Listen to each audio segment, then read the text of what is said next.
Et je pourrais continuer pendant 30 minutes comme ça vous dit? Non, il faut quand même argumenter. Même pas besoin de vous le lire complètement parce que c'est en fait ce que la parole nous dit à ce moment inversé. 1 Thessaloniciens 5, 19, n'éteignez pas l'esprit. Clair, précis. Et je pense que c'est quelque chose qui est très, très, très important pour nous. La physique ou bien autre chose, la vie, en tout cas en général, nous enseigne que pour étendre quelque chose, il faut qu'il soit allumé. Pour étendre quelque chose, de base, c'est qu'il faut déjà qu'il soit allumé. Moi, je crois que ce matin, je crois que dans la vie de beaucoup et plusieurs, le Seigneur a allumé déjà un feu, a allumé quelque chose par son esprit. Et peut-être que quelqu'un encore n'a été pas allumé, si je peux dire comme ça, par l'Esprit de Dieu. Mais moi, je crois dans une chose qui est très importante. Et à l'époque, encore aujourd'hui, on l'appelle comme ça, l'évangile aux 4 angles. Jésus sauve, Jésus guérit, Jésus baptise du Saint-Esprit et Jésus revient. Amen. Est-ce que tu le crois encore ce matin? Moi, je crois dans une église et nous venons de le chanter. Nous l'avons chanté avec zèle, avec force, avec conviction. Nous croyons dans une église qui est embrasée par le Saint-Esprit.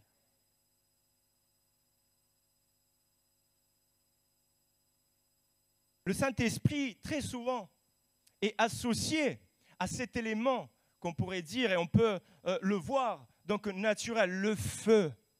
La parole nous dit aussi en Luc chapitre 3 et au verset 16, et c'est Jean-Baptiste qui parle, il dit « Moi, je vous baptise d'eau. Mais il vient, celui qui est plus puissant que moi, et je ne suis pas digne de délier la courroie de ses souliers. Lui, il vous baptisera du Saint-Esprit et de feu. » Alléluia. Est-ce qu'il y a un feu allumé ce matin ici dans cette église? Mais il y a encore un impératif. N'éteignez pas l'esprit. Et on continue. Quand on voit le Saint-Esprit, il nous parle en Actes des Apôtres, cette manifestation au chapitre 2, on voit, et il nous dit la parole, que des langues semblables à des langues de feu se répandaient, leur apparurent, séparées les unes des autres et se posèrent sur chacun d'eux. Oh, gloire à Dieu, que le Seigneur nous donne cette belle vision ce matin de cette église pentecôtiste, alléluia, remplie de l'Esprit de Dieu, remplie de la puissance de Dieu, embrasée encore de ce feu qui vient du Saint-Esprit, alléluia. Ils furent tous, nous dit la parole, remplis du Saint-Esprit. Quelle joie serait ce matin si chacun, tous, nous dit la parole, tous, vous imaginez? Tous, personne exclu, personne les bras croisés, personne la bouche fermée. Ça serait extraordinaire, alléluia. Mais ici, nous voyons un seul verset, nous avons vu ensemble, n'éteignez pas l'esprit, un seul verset placé dans un cadre, un contexte aussi bien précis. Un seul verset qui pourrait et devrait, en tout cas, faire trembler nos cœurs aussi, nos consciences, nous faire réfléchir, nous faire changer peut-être aussi d'attitude, voir pourquoi. Verset 2 de ce beau chapitre en Thessaloniciens, au verset 2, nous pouvons voir que dit encore vous savez bien vous-même que le jour du Seigneur viendra comme un voleur dans la nuit. N'éteignez pas l'esprit. N'éteignez pas l'esprit est placé dans un cadre bien précis dans ce chapitre. Il nous parle de cette annonce qui est pour nous quelque chose comme un espoir, une espérance vive. Le Seigneur viendra comme un voleur dans la nuit. Et puis au verset 4, il dit, mais vous, frères, vous n'êtes pas dans les ténèbres, pour que ce jour vous surprenne comme un voleur. Et puis il continue encore au verset 5. Vous êtes tous des enfants de la lumière et des enfants du jour. Et nous ne sommes point de la nuit ni des ténèbres. Amen. Il continue encore. Ne dormons donc point comme les autres. Ne dormons donc point comme les autres. Mais veillons et soyons sobres. Ne dormons donc point comme les autres. Si ce matin, ma prédication te fera dormir, je vais te réveiller. Si je te vois que tu dors, je vais descendre, je vais t'imposer les mains, avec précipitation, comme on dit. Mais la parole nous avertit, dans un cadre qui est assez précis et particulier, il y a les ténèbres, on nous dit. C'est des moments compliqués, et il nous parle, et il nous dit, le Seigneur viendra comme un voleur dans la nuit, ne sois pas comme ceux qui sont dans les ténèbres, car il dit, tu n'es pas des ténèbres. Nous marchons dans la lumière, nous sommes de ceux qui sont du jour, et nous sommes de ceux qui sont réveillés. Alléluia. Réveillés par la puissance du Saint-Esprit. Et après avoir vu tout cela dans ce cadre, l'apôtre Paul, et très souvent en fait, nous citons ce que nous plaît le plus quand il parle au verset 16 en disant « Soyez toujours tristes ». Comment joyeux? Soyez toujours joyeux, nous dit. Est-ce que vous l'êtes toujours? T'es béni, frère. Moi, des fois, j'ai des moments où je suis un peu triste. Mais c'est quelque chose, un état, en fait, duquel on peut s'approprier. Dans les moments de tristesse, la parole me dit que je peux me réjouir. Car le Seigneur m'a sauvé, le Seigneur m'a transformé, le Seigneur m'a guéri, le Seigneur a changé mon cœur, le Seigneur revient aussi bientôt. Et cela, pour moi, c'est une joie. Et puis, on voit qu'il dit prier sans cesse. Encore un peu plus compliqué. Mais je sais que l'Esprit de Dieu est là pour me pousser, pour impulser même ma prière, m'encourager. Rendez grâce en toutes choses, nous dit au verset 18, car c'est à votre égard la volonté de Dieu en Jésus-Christ. Alléluia. Quand est-ce qu'a été la dernière fois que tu as dit merci au Seigneur, au-delà du repas du matin ou du midi et du soir? Seigneur, merci pour la vie. Seigneur, merci car je suis en bonne santé. Seigneur, merci car peut-être je ne suis pas en bonne santé, mais je sais que ta présence est avec moi. Tu me l'as promis. Tu me l'as promis, Seigneur. Et puis, verset 19. N'éteignez pas l'esprit. Ça me fait réfléchir beaucoup. Beaucoup. Et je me dis, dans un contexte, comme je vous ai dit tout à l'heure, de ténèbres. Et la parole nous dit, là où les ténèbres essayent de se répandre, n'éteignez pas l'esprit. Là où les ténèbres essayent de prendre place, n'éteignez pas l'esprit, car nous l'avons vu, c'est vu comme un feu. Et il nous faut un feu là où il y a les ténèbres pour apporter la lumière. Amen. Là où il y a des situations adverses, n'éteignez pas l'esprit. Là où il y a le mal qui essaye de prendre le dessus, n'éteignez pas l'esprit. Là où il y a la chair même qui essaye de prendre le dessus dans ta vie, n'éteignez pas l'esprit. Vers le milieu de la nuit a été cité encore ce matin. Paul et Silas, alléluia, priaient et chantaient les louanges de Dieu. Mais vous savez où ils étaient? Où? Non, c'était le lunch bar à côté. Ils étaient tranquilles, en train de boire leur café. C'était bien ça?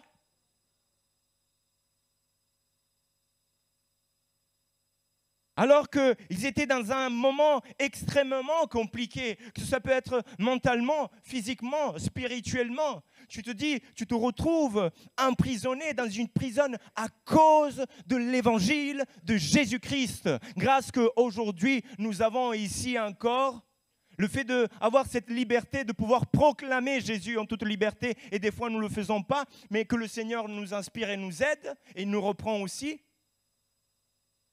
Mais eux, ils étaient en prison à cause de Jésus-Christ. Et ils étaient là dans cette prison. Mais nous dit la parole que Paul et Silas priaient et chantaient les louanges de Dieu. Dans un milieu qui est assez compliqué, difficile, dans une situation que pour eux-mêmes était assez compliquée, ils n'ont pas éteint l'Esprit de Dieu. Mais au contraire, ils priaient, ils louaient, ils chantaient. Et les élever, les louanges à Dieu. Et il nous dit aussi que tout à coup se fit un grand tremblement de terre. Dieu veuille que ce matin, l'Église n'éteigne pas l'Esprit de Dieu et qu'un grand tremblement de terre se fasse pour que les prisons puissent être en tout cas ouvertes ce matin. Que les cœurs puissent être ouverts par l'Esprit de Dieu. Nous croyons que cette œuvre appartient à Dieu. Amen.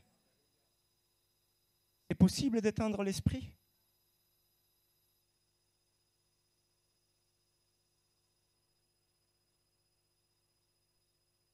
Je me suis posé quand même cette question. Mais c'est vrai que s'il nous le dit.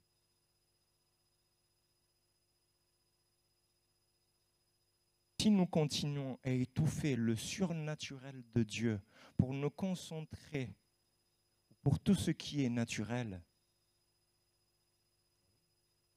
éteindre l'Esprit de Dieu. Éteindre l'Esprit de Dieu est-il possible dans ma vie alors que le Seigneur a allumé quelque chose en moi? Moi, éteindre l'Esprit de Dieu, attention. Si tu continues à étouffer jour après jour le surnaturel de Dieu, ce qu'il veut faire dans ta vie, l'œuvre du Saint-Esprit pour toi, dans son action, le fait de convaincre encore ta vie même, encore de péché, de justice, de jugement, de te façonner, de travailler tes pensées, ton être tout entier, tes actions. Si tu continues à étouffer tout cela, eh bien cela va disparaître. Deux manières de faire étendre un feu. Deux manières. J'étends dessus une substance qui est incombustible. Vous savez que l'eau aussi nous permet d'éteindre un feu, n'est-ce pas? Il n'y a pas de pompier ici. Ouais, ok. Et puis la terre aussi. Vous savez que si on couvre un feu avec de la terre, ou bien on l'étouffe, donc de l'oxygène, etc. Je vous fais un cours ce matin. Donc le feu va s'éteindre. Et puis la deuxième manière, c'est en fait en négligeant de fournir le combustible, tout simplement. Ne pas alimenter le feu fera quoi? Il fait mourir, il fait éteindre le feu. Alors, je veux voir avec vous quelques substances qui est incombustible et qui permettra en fait à ce feu d'être éteint, malheureusement. Nous pouvons le trouver en Éphésiens au chapitre 4, verset 30, nous dit « N'attristez pas le Saint-Esprit de Dieu ». Ça, c'est quelque chose qui va supprimer, qui va étouffer l'action du Saint-Esprit dans notre vie. N'attristez pas le Saint-Esprit de Dieu par lequel vous avez été scellés pour le jour de la rédemption. N'attristez pas le Saint-Esprit. Oh, autre question que je me pose, est-il possible de rattrister le Saint-Esprit? Mais le Saint-Esprit n'est-il pas toujours joyeux? Je peux, moi, attrister, apporter de la tristesse au Saint-Esprit, être un sujet de tristesse au Saint-Esprit. Ouais. Oui, oui. prise de conscience ce matin. Moi, être un sujet de tristesse pour le Saint-Esprit de Dieu. Moi, j'ai cette terrible capacité d'attrister l'Esprit de Dieu. Eh oui. Oui, je crois que le micro, de temps en temps, il part et il vient.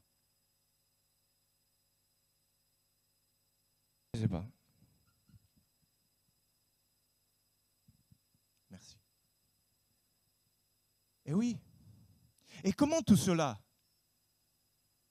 Eh bien, regardons un petit peu à notre quotidien. Nos choix. Nos choix sont-ils toujours déterminés par l'Esprit de Dieu? Oh, quand l'Esprit de Dieu nous dit aussi, oh, tu sais, ce matin, je veux avoir de la communion avec toi. Quand Dieu nous invite et nous dit, je veux échanger, je veux avoir du temps avec toi. Je veux te parler, je veux te communiquer quelque chose. Viens, on parle. Non, Seigneur, tu vois, ce matin, je suis en retard. Oh Seigneur, je suis en retard. Attends, il faut que je prenne mon café et que je parte, Seigneur. Mais assez rapidement, parce que sinon... Écoute, ok, vas-y. Mais peut-être que pendant que tu es en voiture, au moins tu m'accorderas juste quelques instants parce que je veux te transmettre quelque chose aujourd'hui. Ok Seigneur, on en reparle tout à l'heure. Et pendant qu'on est en voiture, on est en train de conduire, etc., on dit, ah, alors, ok Seigneur, vas-y. Et le Seigneur est en train de... Et puis, oh mais regarde celui là-haut. Il a failli de me couper, là, il m'a coupé la route, lui. Mais qu'est-ce qu'il fait? Et nos pensées sont prises. Notre attitude change. Notre état d'humeur aussi change. Oh, celui-là, si je descends, tu vas voir. Comme je disais tout à l'heure, je vais lui imposer les mains avec précipitation. Je lui parle de Jésus, hein? C'est ça qu'on fait.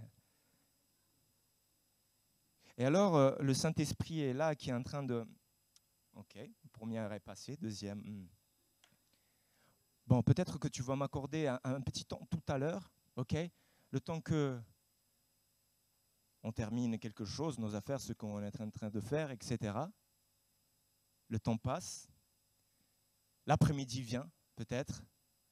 Maintenant, le Saint-Esprit veut nous communiquer encore, et parce que lui, il ne désiste pas, ce moment. Il dit, il y a encore quelques heures avant la nuit, etc.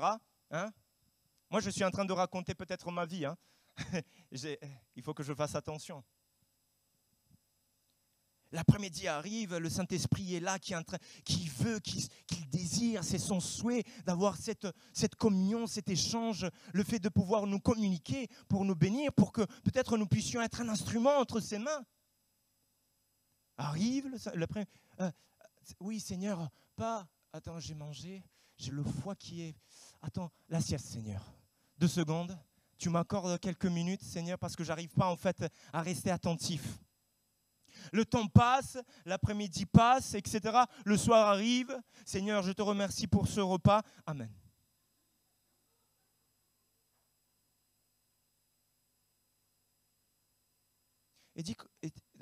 Je voulais te dire quelque chose. Même peut-être pas. Seigneur, merci pour ce repas. Amen, amen, amen. Laisse-moi manger tranquille un instant. Puis le soir arrive encore. Le soir arrive. Ah, maintenant, peut-être un moment de tranquillité, moi et toi. Un instant. Un instant. Là, maintenant, tout est silence. Tout est tranquillité. Tes pensées, hein? Oui, Seigneur, parle. Et on commence à baver. C'est vrai qu'on sourit par rapport à cela. Mais vous pensez que le Saint-Esprit sourit? Vous pensez qu'on fait la joie de l'Esprit de Dieu quand on fait et on passe notre journée comme ça? Comme je vous ai dit, je ne fais pas comme ça. Parce qu'au moment où je fais comme ça, il y en a 3 qui sont vers moi, vous le voyez. Mais la parole de Dieu, peut-être nous rappelle quelque chose. N'étant pas l'Esprit. dans la journée, quand il veut communiquer, n'attriste pas le Saint-Esprit de Dieu, car il veut transmettre, il veut parler, il veut communiquer, il veut agir, il veut embraser, il veut faire quelque chose en toi. Encore ce matin, probablement, il te dit, écoute-moi, parce que cela va changer ton avenir, ton quotidien. Il va transformer en fait la manière dont tu vas passer tes journées. Et pourtant, on est là et on est en train de penser à l'agneau qu'on a fait là pour le repas, hein, au kebab qu'on va manger tout à l'heure. On est en train d'être absorbé par toutes sortes de pensées, distrait par toutes sortes de choses, n'est-ce pas? Alors que le Saint-Esprit veut communiquer, veut parler à ton cœur, veut parler à ta vie, veut agir. Et nous, on est là et on étouffe. On veut le faire taire. N'attristez pas le Saint-Esprit de Dieu. Et je vois aussi, et c'est une image simplement extraordinaire, Étienne. Vous vous en souvenez de cet homme de Dieu, Étienne?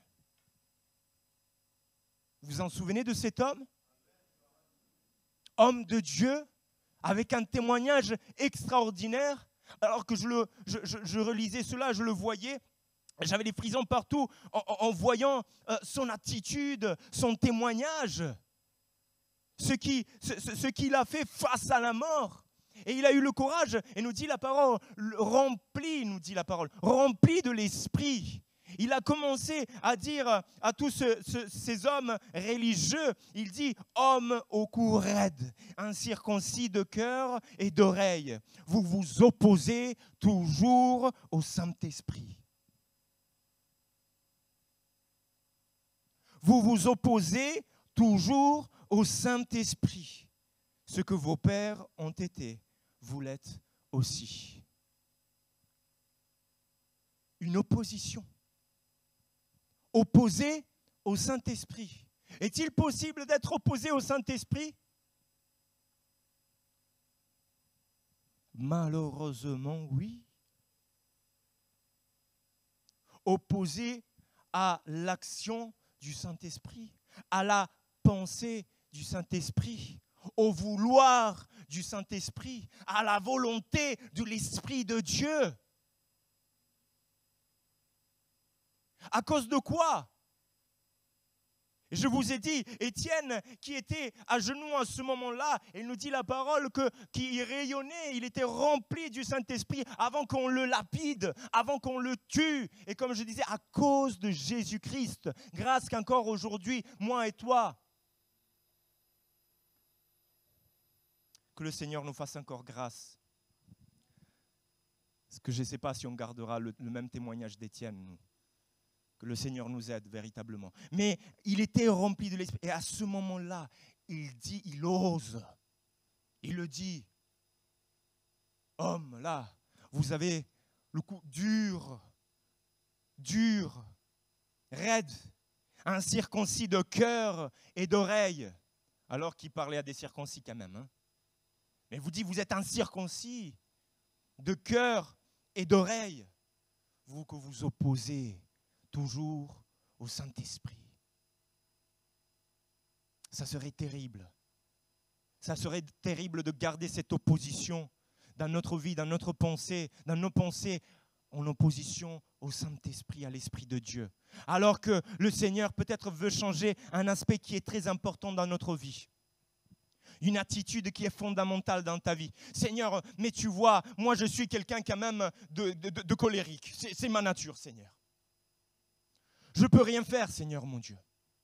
J'ai déjà prié, Seigneur. Mais c'est vrai qu'à un moment donné, quand je suis saisi par la colère, je ne vois rien. Hein? Comme on dit, un taureau, je fonce. Je vois rouge. Alors que le Saint-Esprit te parle, veut te travailler, crée des circonstances qui sont opportunes au changement. Parce que quand on prie pour la patience, ça vous est arrivé? Qui a déjà prié? Seigneur, donne-moi la patience. Qui a déjà prié pour cela? S'il vous plaît, je veux voir les mains. Parce que ceux qui n'ont pas prié pour cela, il faut qu'ils prient. Oh Seigneur, Seigneur, donne-moi la patience. Et nous, on voudrait que, en fait, Dieu fasse comme ça. N'est-ce pas? Ce n'était pas dans nos pensées, cela? Hein? Attends, je sens quelque chose de différent. Je me sens un peu plus patient. Hein? Attends, on tape. Ouh, ça n'a rien fait, moi je suis tranquille. Je me sens un peu plus patient. Hein? Mais après, Dieu crée des circonstances qui font qu'on doit exercer la patience. Qui font qu'en fait, c'est le processus de croissance pour cela. Alors Dieu crée les circonstances. On voit que à la première situation, hop là, on tombe. Seigneur, mais je ne t'avais pas prié de me donner de la patience. Comment ça se fait que maintenant je ne suis pas patient? Oui, mais au moment où j'ai créé la circonstance pour que tu l'appliques, tu ne l'as pas fait. Alors, le Saint-Esprit parle.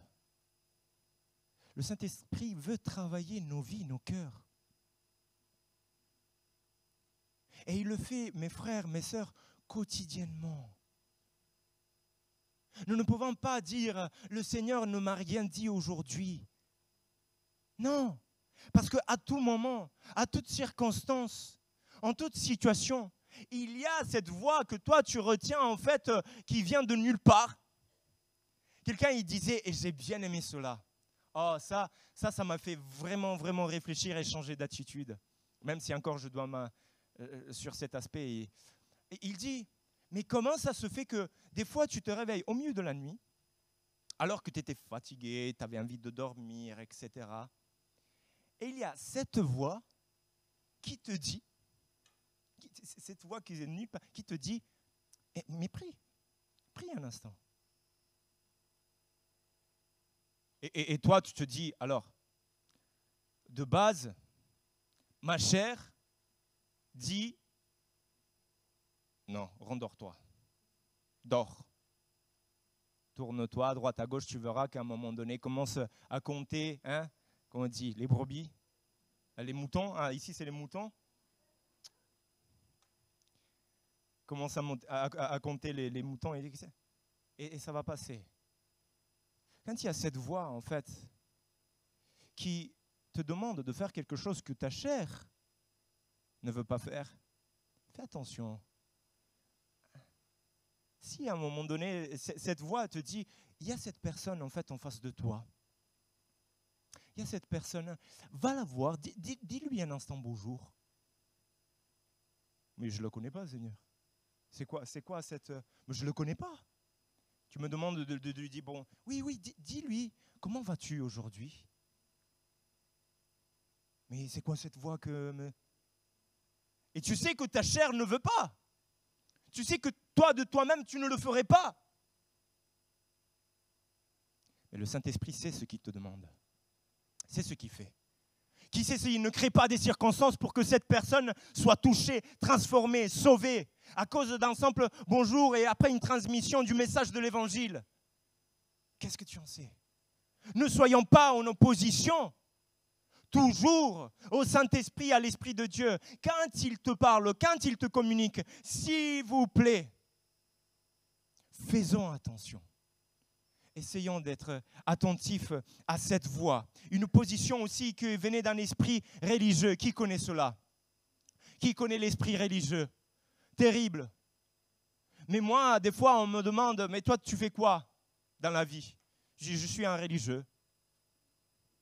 Juste pour le plaisir de le dire. Moi, je ne rejette pas, en fait, le fait ou l'aspect religieux. L'aspect religieux aussi, c'est moral, c'est bien. Depuis quand la morale n'est pas bonne? Elle est bonne. Depuis quand l'attitude, en fait, à vouloir plaire à Dieu n'est pas bon? Ah ouais, c'est bon. Mais quand tout cela perd et étouffe l'Esprit de Dieu, la volonté de Dieu, qui est souveraine. Combien de fois on a voulu enfermer l'Esprit de Dieu dans une boîte religieuse, dans une pensée, dans des dogmes, dans des pratiques, dans des formes, dans des traditions. Combien de fois? Moi, je suis le premier. Je m'appelle Simone et je suis italien. C'est la vérité, j'ai déjà raconté cela à plusieurs. Combien de fois j'ai dit, non, cela, ça ne peut pas venir de l'Esprit de Dieu. Parce que l'Esprit de Dieu agit de telle et telle manière. Et puis quand l'Esprit te reprend, et peut-être il le fait comme il a fait pour Job, en disant, où tu étais quand je faisais les entrepôts là de la neige? Où tu étais quand j'ai fixé les mesures de la terre? Qui es-tu pour dire comment je vais agir? De quelle manière je vais toucher? De quelle manière je vais transformer? De quelle manière je vais impacter? Qui es-tu pour dire de quelle manière je vais souffler mon esprit? Qui es-tu pour dire de l'endroit où vient? Tu ne sais pas ni d'où vient ni où il va le vent. Qui sommes-nous pour fixer des bornes à l'Esprit de Dieu? Bien évidemment, le Seigneur nous révèle, nous dit, nous parle, et il a déjà fait au travers de sa parole qui est précieuse. Amen. Il nous dit, il a transmis sa pensée. Mais vous savez, des fois nous on rajoute, tout simplement. Comme il le faisait les pharisiens, Jésus a pu aussi leur dire, reprenant la prophétie aussi donc, d'Isaïe, et en parlant à ces hommes, à ce moment-là, il dit, mais vous vous occupez, vous faites des offrandes par ceci et par cela, etc. Vous annulez ainsi la parole de Dieu au profit de votre tradition. Vous voulez faire dire des choses à Dieu qu'il n'a pas dit, alors qu'il voulait agir d'autre manière. Mais vous vous imposez vos limites. Ne soyons pas en opposition à l'Esprit de Dieu. Et la religiosité, c'est quelque chose d'extrêmement dangereux. Parce que comme je vous disais, nous amène dans un parcours, dans quelque chose que peut-être pour nous c'est bon aussi, mais il enlève quelque chose qui est fondamental, mes frères et mes sœurs, et c'est l'esprit. C'est l'esprit. C'est l'esprit. Nous pouvons chanter tous les chants que nous voulons, mais sans l'esprit, c'est quoi le chant que nous allons élever? Nous pouvons faire toutes les prières que nous voulons, mais sans l'esprit, c'est quoi la prière que tu élèves? Nous pouvons faire toutes les actions religieuses que nous voulons, mais c'est quoi sans l'Esprit de Dieu?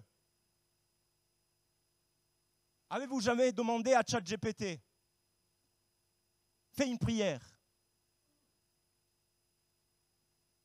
Demandez à l'intelligence artificielle, fais une prière. Vous pensez qu'elle n'est pas capable de la faire? Oh là là là là, je vous dirais, elle nous met la misère. Hein.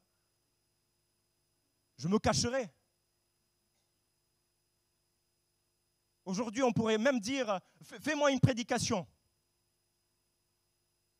Je ne l'ai pas fait, hein. Attention. Mais on pourrait.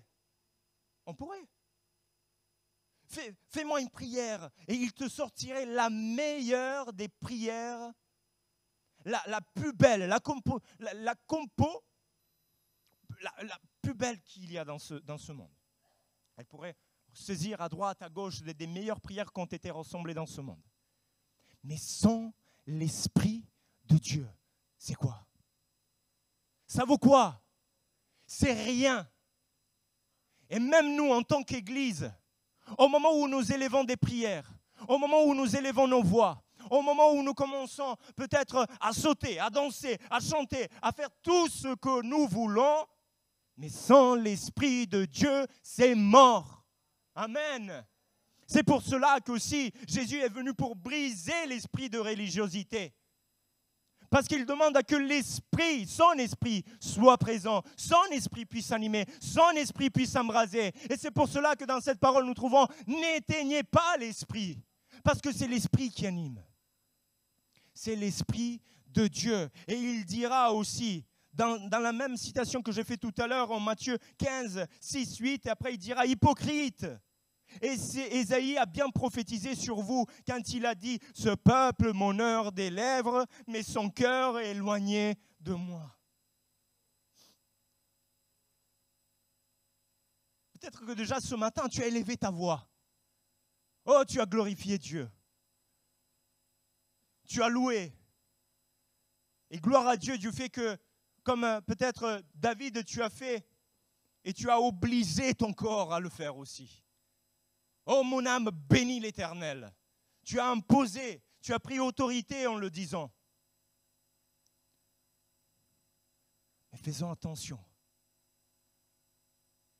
à que ce soit animé par l'Esprit de Dieu. Toutes nos actions, toutes nos bonnes volontés. Le Seigneur ne cherche pas des loueurs, juste comme ça, des worshipeurs. Il cherche des adorateurs en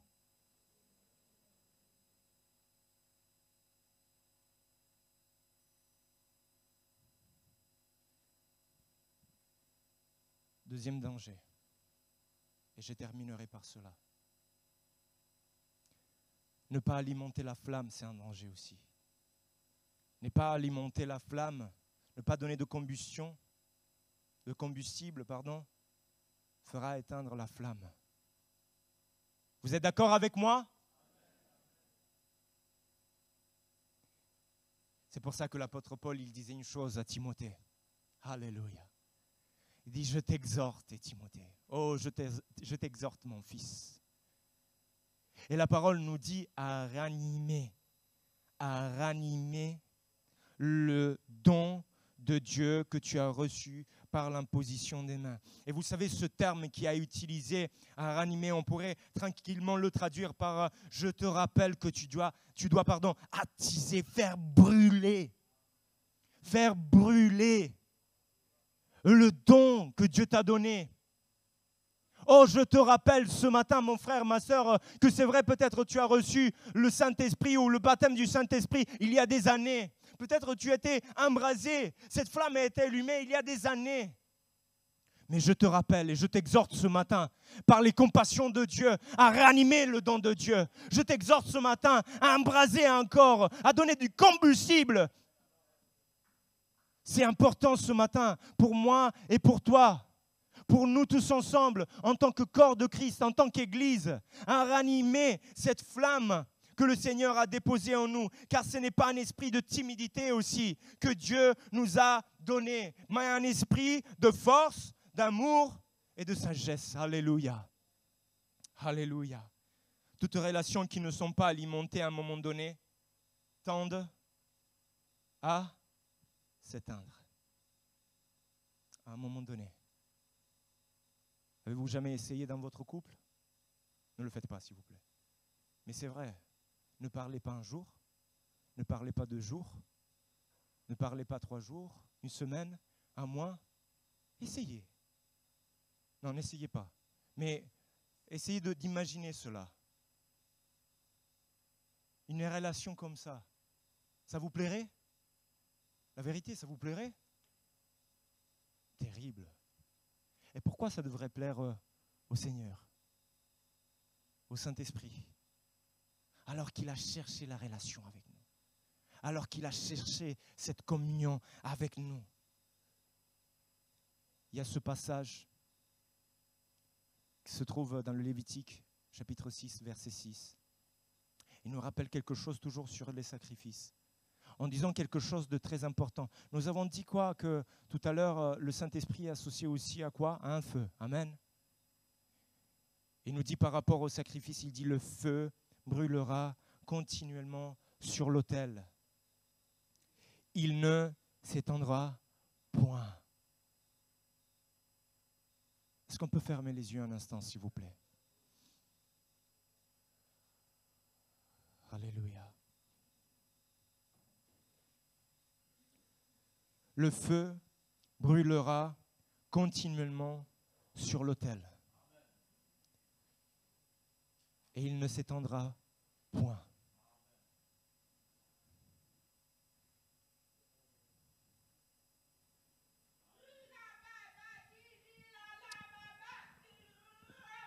Encore un instant, s'il vous plaît.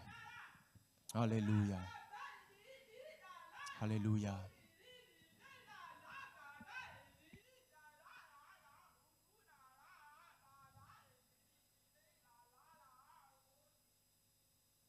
Alléluia. Si quelqu'un a reçu le message, qu'il le garde pour tout à l'heure, encore un instant.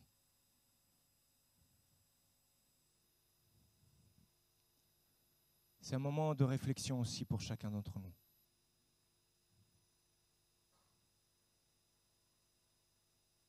Regarde si sur l'autel, il y a encore du feu.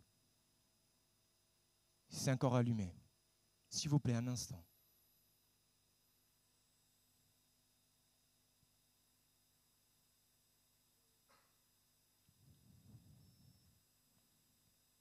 Y a-t-il encore un feu qui brûle? Ou peut-être ça fait quelque temps que ce feu n'a pas été alimenté. Ou tu n'as pas donné du combustible, l'obéissance. L'obéissance à Dieu, c'est un combustible. L'exercice de ce qu'il te demande, c'est un combustible. La communion, c'est un combustible. La prière, la méditation de la parole, c'est un combustible. Le feu est allumé.